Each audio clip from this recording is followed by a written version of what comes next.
Picture this. You're sitting in class on a Friday afternoon. Spring break is one period away. Your teacher is playing a logo quiz just to kill time.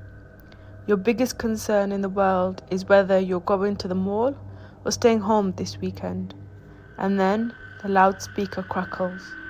And the dean's voice, a man you've never once heard sound anything other than bored and bureaucratic, is panicked. This is not a drill. If you've ever had a moment where your entire world flipped upside down in a single second, stay right here, because this story is going to take you back to one of the most terrifying afternoons of my life. Hit that subscribe button, drop a like, and let's get into it. Because what happened inside that school is something I still think about to this day. It was a Friday in late spring, 7th period, calculus. Now I know what you're thinking. Calculus on a Friday afternoon sounds like its own kind of punishment. But our teacher was one of those rare, genuinely cool educators who understood that no one's brain works when the weekend is 45 minutes away.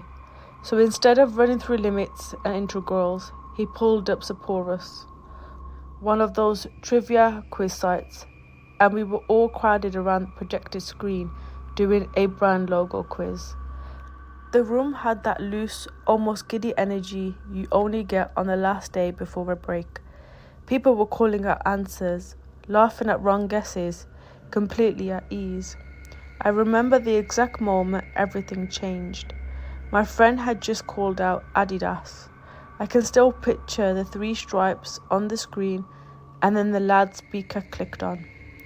The dean's voice came through, and I am telling you, the sound of it alone made every hair on my body stand up.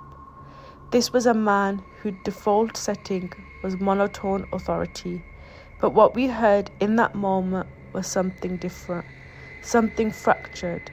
The words came out rushed, almost stumbling over each other. Teachers, this is not a drill. Lock your doors, go into lockdown immediately. The room went silent. I felt goosebumps crawl up both arms like a wave. And then I watched my teacher, this laid-back, logo quiz on a Friday teacher, transform in about 3 seconds. His face changed. He crossed the room in long strides, killed the lights, and was already herding us towards the back corner before most of us had even fully processed what was happening. Get back, get down, stay quiet. We pressed ourselves into the corner in the dark, some of us crouching, some sitting on the floor, the projector still glowing faintly before someone killed it. And then we just waited. 2 minutes felt like 20. Then we heard it, a deep mechanical thunk from the panel near the back of the room, followed by silence where there used to be low, constant hum of electricity. The school had cut the power. That's when the reality of it really landed. This wasn't a fire drill. This wasn't even a standard lockdown exercise where the principal walked the halls checking that the doors are locked. The school had killed its own power grid. Whatever was happening, it was serious enough that they didn't want a single light visible from a hallway window, didn't want a sound carrying under a door. We looked at each other in the near dark. I saw the whites of my classmates' eyes. No one said a word, and then we heard him. It started as something indistinct, a voice somewhere distant in the building, echoing off lockers and floors, and then it got louder, closer, and the words became clear. I'll kill all of you. A scream, not a frustrated scream, not someone venting anger.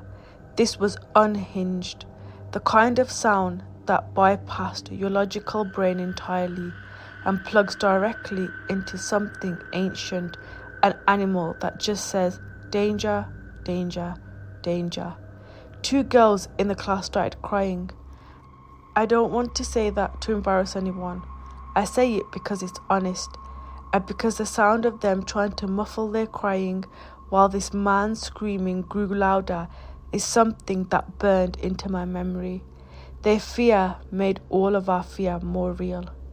We could hear him moving down the hallway now, not just screaming, but banging, his fists or something else hitting the lockers in a rhythmic, violent percussion. As he moved, each bang closer than the last. My teacher raised a finger to his lips, completely still, completely silent. The banging reached our door. The handle rattled, then the pounding started. Heavy, deliberate blows against the door, and one of the girls who had been crying let out a short, sharp scream she couldn't hold in, a single word. No. The man on the other side heard it. Open up. I'm not going to dramatize this, but telling you, I was brave. I was not brave. I was a teenager, pressed into a dark corner of a classroom, listening to someone who sounded genuinely dangerously unhinged try to get through a door that separated him from us. I remember staring at that door and running the math in my head. How solid it is? Does it open in or out? What's behind us? Is there a window? The pounding went on for what felt like forever. It was probably 90 seconds. It felt like a chapter of my life. And then, gradually, the banging moved on.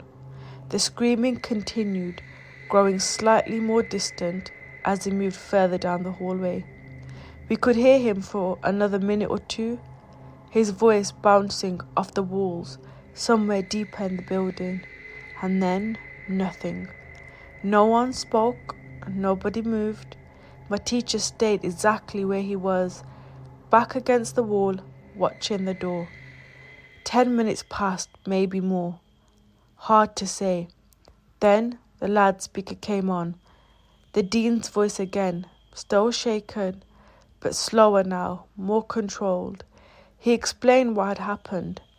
An apparently unstable man had entered the building through the front entrance. This was an older school, no real security, no cameras, essentially open to the public. And he had physically assaulted the woman working the reception desk. Hit her hard enough that she ran out of the building screaming. Staff had called the police immediately and initiated lockdown, but by the time they'd done a full sweep of all the hallways and classrooms, they couldn't locate the man. The dean's instructions: resume classes, keep all doors locked, do not let any students leave for any reason. We went back to our seats. I don't think anyone spoke above a whisper for the rest of that period. I remember staring at the desk in front of me and just processing. The logo quiz was still paused on the screen, the Adidas answer still sitting there. It felt absurd. But the story doesn't end there, because the part that I think about most, the part that still unsettles me, come later. Word spread the way it only can in a classroom. Fast and slightly disoriented, passed between periods and through text messages and whispered in lunch line the following week. One of the janitors working the night shift after the lockdown had found the man. Not outside, not gone. In a storage closet near the back of the school. He had been there the whole time, while teachers resumed their classes, while students sat at their desks pretending to take notes, while we told ourselves it was over. He was sleeping in a closet less than 100 feet from classrooms full of kids. And in his pocket, according to the rumours that circulated for weeks after, was a .44 Magnum. Now I want you to be careful here. I can't verify that detail with certainty. It spread the way rumours spread, people to people, and I never saw any official confirmation. But I also never heard anyone credibly deny it. And given everything else that happened that afternoon, nothing about it felt implausible. What happened next is its own kind of unsettling ending. The janitor, apparently startled, apparently not thinking, woke him up. By the time a police officer arrived on the scene, the man was gone. He walked out of that school the same way he walked in. And to this day, as far as I know, no one in my class has any idea if he was ever found. Some stories don't come with a clean ending. No arrest, no resolution, no satisfying final chapter. Just the memory of a door being pounded on, a room full of scared kids holding their breath, and a question that never got answered. Sometimes the most haunting part of a scary story is the silence after. If this story gave you chills, hit that like button. You already know it deserves it. Subscribe if you're new, because we bring you stories like this every single week. And drop a comment below. Did you ever live through a school lockdown? What happened? I read every single one.